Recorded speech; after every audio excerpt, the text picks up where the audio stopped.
La sorcellerie dans l'Église, j'ose en parler.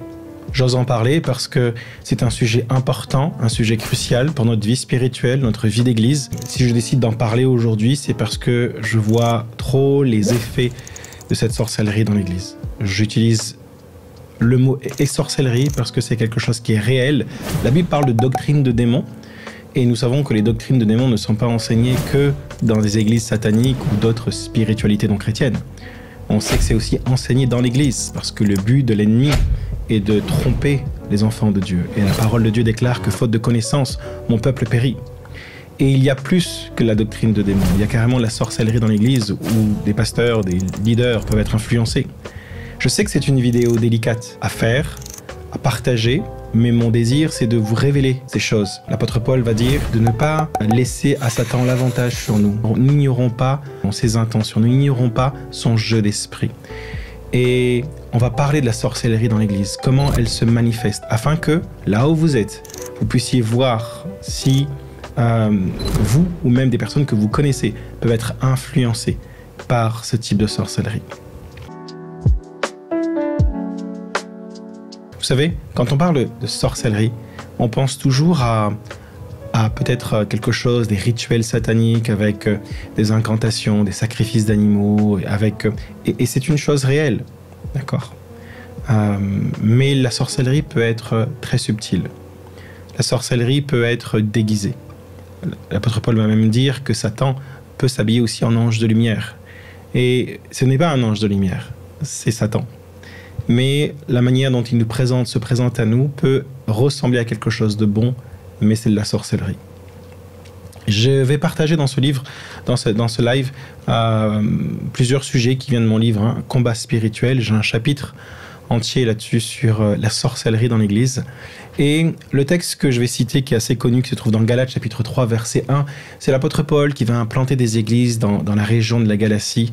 Et il va parler de la foi, que nous sommes sauvés par la foi. Et à ce moment-là, il y a d'autres personnes qui viennent et qui vont commencer à parler de la loi, qu'il faut se faire circoncire et qui rajoutent toutes sortes de choses à faire à ces chrétiens. Et l'apôtre Paul va leur écrire et va dire ceci, au Galates chapitre 3, verset 1, « Ô Galates insensés, qui vous a ensorcelés, vous devant les yeux de qui Jésus-Christ a été dépeint, crucifié au milieu de vous. » D'autres versions vont utiliser le mot « qui vous a envoûté »,« qui vous a fasciné ». Et l'apôtre Paul va utiliser ce mot « fasciné »,« envoûté »,« ensorcelé ». Et ce n'est pas par hasard qu'il l'a utilisé, parce qu'il voyait que les chrétiens des églises de la Galatie avaient été ensorcelés. Il y a eu de la sorcellerie qui a été faite. Et cette sorcellerie se manifeste de différentes manières, et c'est le but de cette vidéo. En fait, il faut savoir que quand on parle de sorcellerie, il est important de comprendre les racines de la sorcellerie. Bien sûr, je ne parlerai pas de ces cas où il y a des pasteurs qui ne sont vraiment pas des pasteurs, mais ce sont des loups, d'accord ? Et malheureusement, j'ai entendu parler, ou même des histoires qui se sont passées, mais le but, c'est pas de parler de ces choses-là. Le but, c'est de se rendre compte que des fois, même des leaders, des pasteurs peuvent être influencés par la sorcellerie. La racine de la sorcellerie, c'est 3 choses.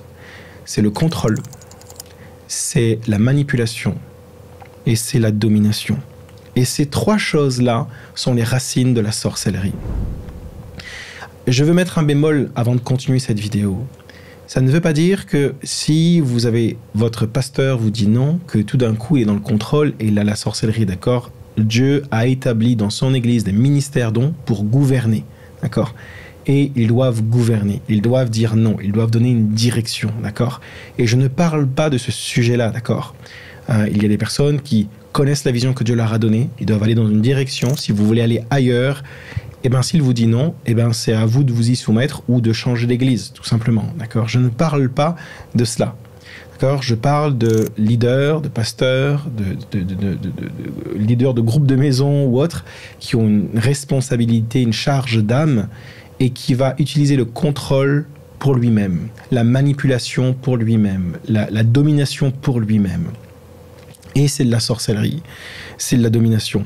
Et la manière dont on va le voir dans les églises, en règle générale, c'est que c'est déguisé, d'accord ? On ne peut pas c'est quelque chose qu'on va spiritualiser. Rappelez-vous, j'ai dit, Satan s'habille en ange de lumière, d'accord? Et on va essayer de mettre un habit de lumière sur les racines de la sorcellerie. Je vais lire un passage dans mon livre Combat spirituel. J'ai écrit, dans une église locale, par exemple, les racines de la sorcellerie peuvent être spiritualisant en renommant, par exemple, manipulation par test ou épreuve, domination par père spirituel et intimidation par autorité spirituelle. Bien entendu, les termes test, épreuve, père spirituel et autorité spirituelle sont dans ce contexte très mal utilisés et jouent sur l'ignorance des croyants. En fait, la notion de test, par exemple, on peut voir des fois des gens qui vont dire « Ouais, tu as besoin d'être testé, on te met à l'épreuve. » Et puis, c'est pas Dieu qui met à l'épreuve, c'est le leader, le responsable, le pasteur, met à l'épreuve les gens. Eh ben, en fait, c'est se prendre pour Dieu. Et en fait, j'ai écrit, je vais continuer, la notion des tests épreuves sous le contrôle de la sorcellerie permet de s'assurer que le chrétien soit manipulable à tout moment, tout en lui faisant croire qu'il agit pour Dieu. La notion de père spirituel ou d'homme de Dieu sous le contrôle de la sorcellerie sert à empêcher le chrétien d'entendre la voix de Dieu et la remplacer par la voix du pasteur. La notion d'autorité spirituelle sous le contrôle de la sorcellerie permet d'éviter que le chrétien remette en question la parole du pasteur ou du prophète ou de l'apôtre afin qu'il croie qu'il serait rebelle à Dieu s'il le faisait. Tous ces comportements ont pour racine la sorcellerie. Encore une fois, je rappelle mes garde-fous. Les ministères dons sont là pour diriger, pour gouverner, d'accord? Mais quand on ne le fait pas avec le cœur de Dieu et quand on tombe dans le contrôle, la manipulation, la domination, nous sommes influencés par la sorcellerie. Et la sorcellerie se trouve dans l'Église. J'ai aucun problème de parler de sorcellerie dans l'Église parce que l'apôtre Paul en a parlé, en parlant de dire « mais vous avez été ensorcelés ». Jésus va parler en disant, quand il va écrire à cette ou cette église, il a dit « Mais ce que j'ai contre toi, église, c'est que tu laisses Jézabel, cette femme qui se prétend être prophète, influencer mon peuple. » Donc Jésus, même quand il va écrire la lettre aux sept églises, va dire que l'esprit de Jézabel agit dans l'église. Et donc il va parler de sorcellerie. Parce que Jézabel était connue aussi pour tous les cultes de Baal et d'Astarté. Elle n'était pas simplement dans le contrôle, dans la manipulation, la domination. Elle était aussi dans le culte voué à des faux dieux. Je crois qu'il est important de comprendre que toutes ces racines-là se trouvent encore dans nos églises et que vous soyez conscients que ces choses-là font partie de la sorcellerie. J'aimerais vous raconter un rêve que j'ai eu il y a quelque temps de cela, où Dieu m'a... Et ce matin, quand je priais pour faire cette vidéo, Dieu m'a rappelé ce rêve. Il m'a dit « Jérémie, j'aimerais que tu fasses cette vidéo. » Dans ce rêve, alors je me suis réveillé, il était 3h53, parce que je l'ai noté, je l'ai relu mon rêve là. Et dans ce rêve, je me rends chez quelqu'un qui est un ministère très connu. Dans le rêve, je ne sais pas qui c'est, mais je sais que c'est un ministère qui est connu, et nous sommes plusieurs à nous rendre chez lui pour pouvoir discuter, partager ensemble sur la parole de Dieu, sur les témoignages et autres. Et on se retrouve dans le salon et autour de la table.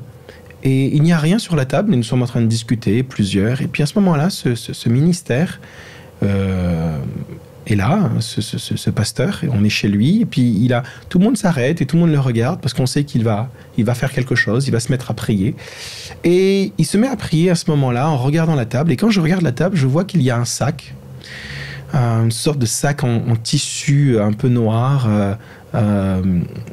Et puis à côté, il y a des cheveux. Et alors qu'il commence à se mettre à prier, je vois qu'il y a comme ses cheveux qui commencent à bouger et commencer à se mettre en tresses, comme des tresses de cheveux. Et j'ai rien contre les tresses de cheveux. Et cette tresse de cheveux commence à se déplacer et aller dans le sac, et le sac se ferme. Et là, tout le monde est comme ébahi, incroyable de voir ce que cet homme peut faire. Et alors que je regarde la scène, je suis choqué, je suis gêné.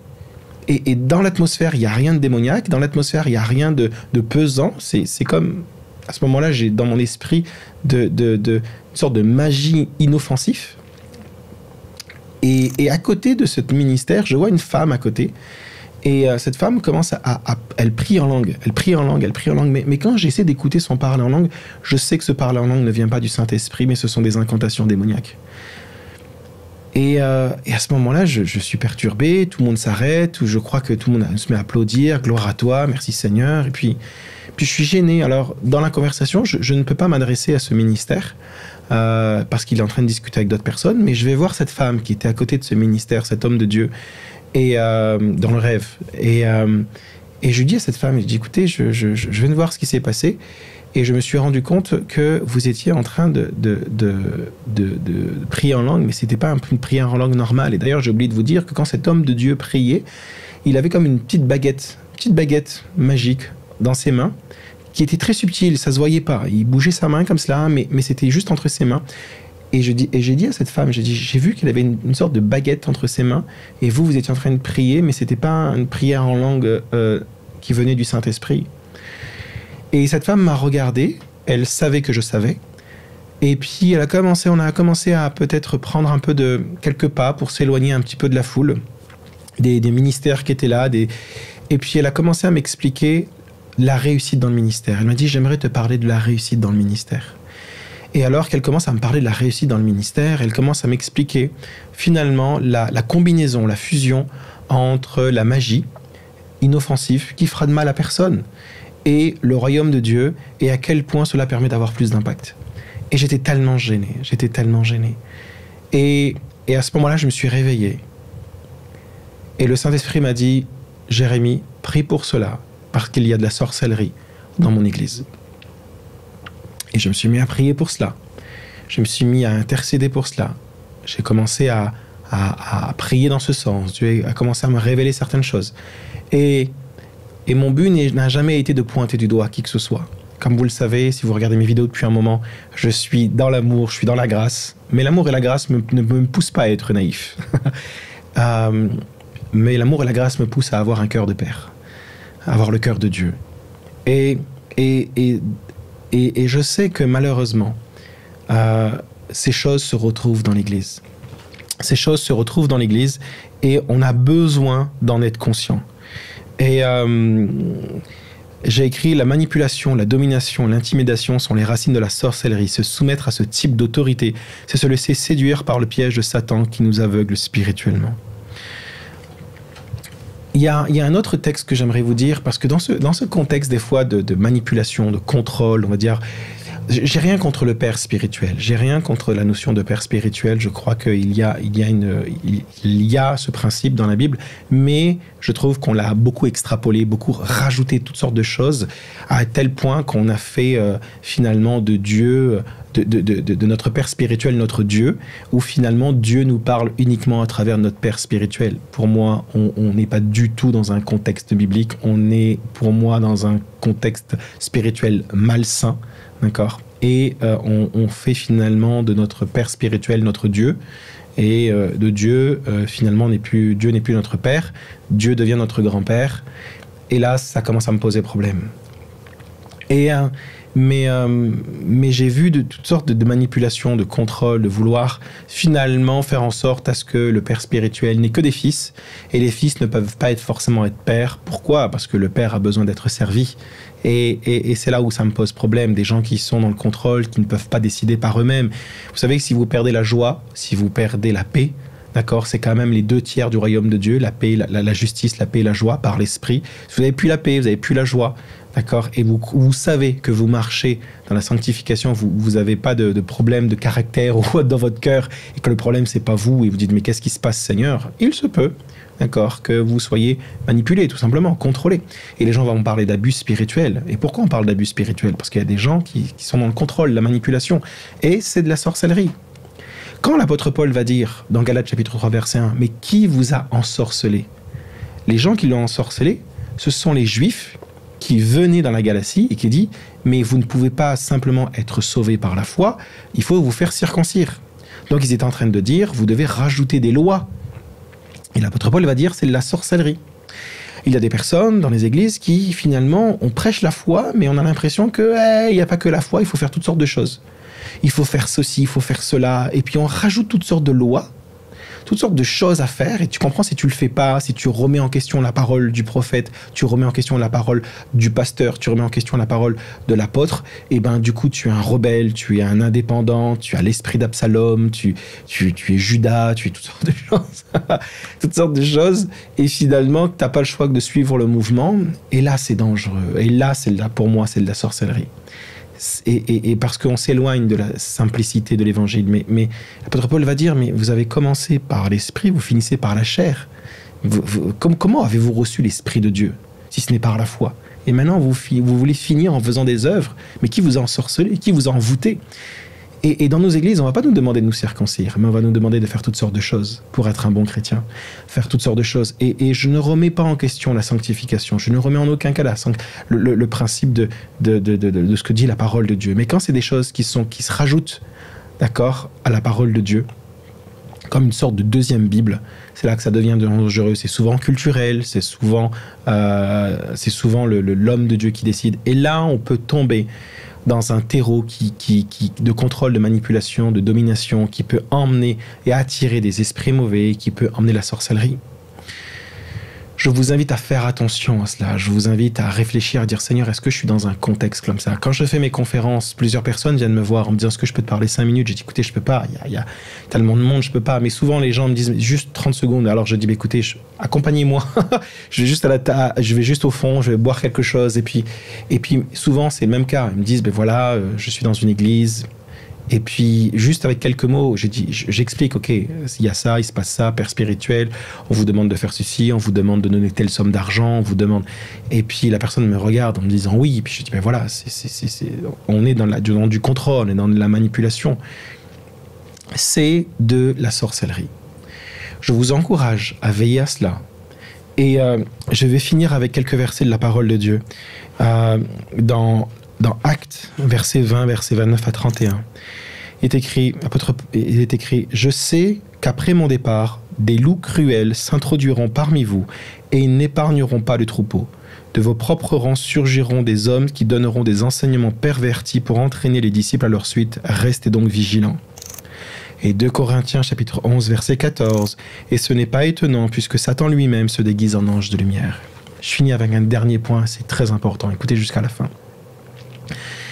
Dans ces contextes-là, il y a souvent des personnes qui disent « Mais moi, je ne peux pas partir de ce lieu parce que Dieu m'a dit d'y rester. »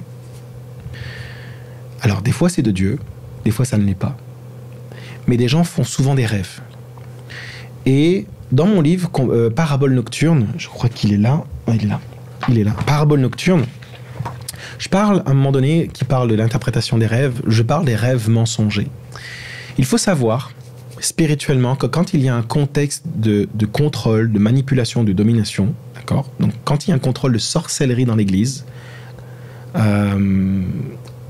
ce contexte-là va venir faire surgir des visions et des rêves, mais qui ne sont pas de Dieu. Mais qui va pousser les gens qui sont dans ce contexte-là à croire que Dieu leur parle. Je vous donne un exemple. Je m'en souviens, quelqu'un qui était dans un contexte d'église, mais tellement malsain. Il y avait de la sorcellerie, il y avait des esprits de divination dans cette église-là.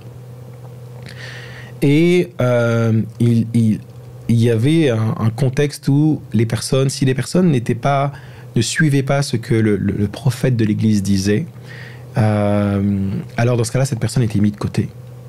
Et plus personne ne devait lui parler, jusqu'à ce qu'elle se repente. Et des personnes faisaient des rêves en disant, voilà, j'ai eu un rêve et j'ai vu telle personne qui finalement, on devait la mettre de côté, on ne devait plus lui parler, parce que du coup, elle remet en question la parole du prophète. Et donc, du coup, les gens ne lui parlaient plus, les gens ne l'invitaient plus. À l'église, personne ne lui parlait, tout le monde l'invitait, parce que, tu comprends, on avait reçu un rêve de la part de Dieu, il fallait la rejeter. Mais comprenez ceci, dans un contexte de sorcellerie, de divination, de manipulation, de contrôle, il y a des personnes qui vont être influencées par des rêves et des visions qui ne viennent pas du Saint-Esprit, mais qui viennent d'un esprit de divination. Et la Bible en parle. Je vais vous lire 2 passages dans Jérémie 29, 8 à 9. Écoutez ce que Dieu dit. « En effet, voici ce que dit l'Éternel, le Maître de l'univers, le Dieu d'Israël. Ne vous laissez pas tromper par vos prophètes, ceux qui vivent parmi vous, ni par vos devins, et ne faites pas attention aux rêves que vous faites. Et ne faites pas attention aux rêves que vous faites. Pourquoi ? En effet, ce sont des mensonges qu'ils vous prophétisent comme si cela venait de moi, je ne les ai pas envoyés. Donc ces prophètes-là déclaraient des choses, prophétisaient des choses qui ne venaient pas de Dieu, qui étaient là pour contrôler, manipuler. Et Dieu dit, dans ce contexte-là, ne faites pas attention à vos rêves. Parce que ces rêves-là ne sont pas inspirés par Dieu, mais parce que le prophète prophétise des choses qui ne viennent pas de Dieu, cela vient de sa propre chair, qui du coup est un terreau fertile pour que des esprits de divination viennent. Et donc, à ce moment-là, ce sont ces esprits de divination qui, comme on écoute ces paroles-là, on y croit, on est comme sous son couvercle, sous sa couverture, et il y a quelque chose où on est ensuite influencé par ces esprits de divination. Et Dieu va dire, ne faites pas attention à vos rêves. Dans Zacharie chapitre 10 verset 2, il est écrit, en effet, les téraphim ont des paroles vides, les devins prophétisent des faussetés, les rêves mentent et leur consolation est illusoire. C'est pourquoi ils sont errants comme un troupeau, ils sont malheureux parce qu'ils n'ont pas de berger. Qu'est-ce qui est écrit ici ? Ils sont malheureux parce qu'ils n'ont pas de berger. Un berger, c'est celui qui prend soin des autres. Un berger, c'est celui qui sent la brebis parce qu'il prend soin. Il soigne, il délivre, il protège. Mais Dieu va dire ici dans Zacharie chapitre 10 verset 2, ils n'ont pas de berger. Donc ils disent, vos rêves mentent et leur consolation est illusoire. Donc dans ce contexte-là, faites attention même même des visions, des rêves que Dieu vous a dit. Si vous dites non, il faut que je reste là, sois sûr, est-ce que Dieu t'a vraiment parlé ? Renseigne-toi.